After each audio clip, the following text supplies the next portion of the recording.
దేవుని నామానికి వందనాలు. డాక్టర్ తెరెసా పాల్ గారు రాసిన శాశ్వత సత్యము పుస్తకం నుండి మీరు వింటూ ఉన్నారు. యేసు సాతానుచే శోధింపబడుట. 30 సంవత్సరాల వయసులో యేసు తన నివాసాన్ని విడిచి యోర్దాను నదిలో యోహాను చేత బాప్తిస్మము తీసుకొనుటకు వచ్చాడు.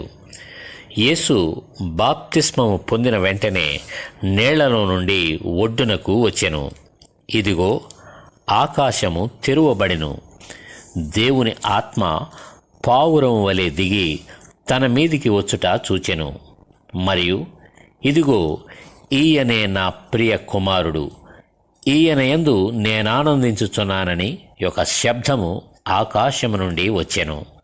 ఆయన బహిరంగంగా పరిచర్య చేయడం, అద్భుతాలు చేయడం, బోధించడం ప్రారంభించాడు. సేవ ఆరంభించడానికి ముందు 40 దినములు ఉపవాస ప్రార్థనలు చేయుటకు యేసు నిశ్చయించుకొనెను.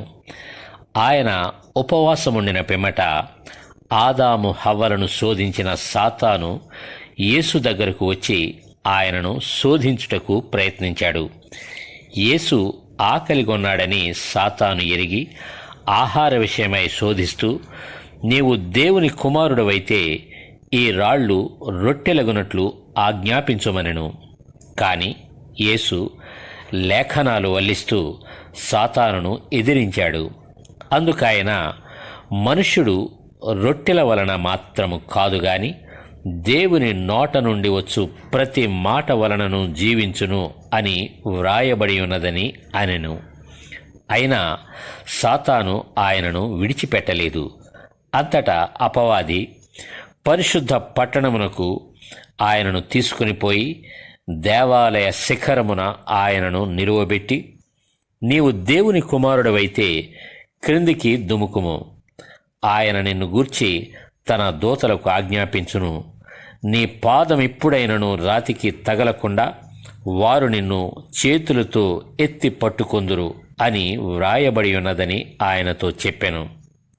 అందుకు యేసు, ప్రభు అయిన నీ దేవుని నీవు శోధింపవలదని మరి ఒక చోట వ్రాయబడి ఉన్నదని వానితో చెప్పెను.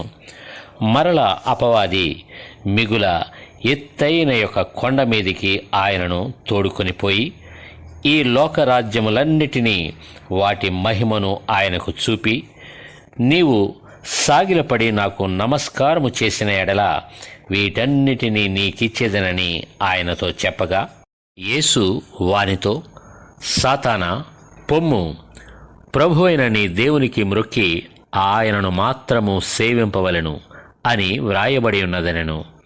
అంతటా అపవాది ఆయనను విడిచిపోగా, ఇదిగో, దేవదూతలు వచ్చి ఆయనకు పరిచర్య చేసిరి. మత్తయి సువార్త 4వ అధ్యాయం 1 నుండి 11 వచనాల వరకు.